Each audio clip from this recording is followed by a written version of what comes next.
We've been talking about clean energy for years, but coal, oil, and gas still run the world. That's why the world puts its hopes on hydrogen. But here's what's happening. Almost 96% hydrogen we have today isn't clean at all. It's made from coal and oil, the same dirty fuels it was meant to replace. And there's another issue no one really talks about. It wastes a lot of energy.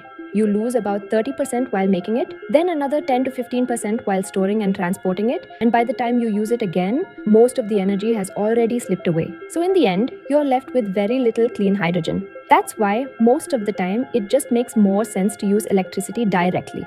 Back home in India, here's what we've started. Indian Oil is building a 10,000 tons per year green hydrogen plant at Panipat.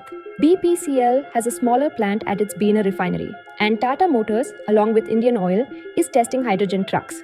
But these are still early steps, more like experiments than real change. Meanwhile, China's already way ahead. They produce over 25 million tons of hydrogen every year and dominate global hydrogen equipment manufacturing. Also, their production costs are nearly 40% lower than in Europe or the US.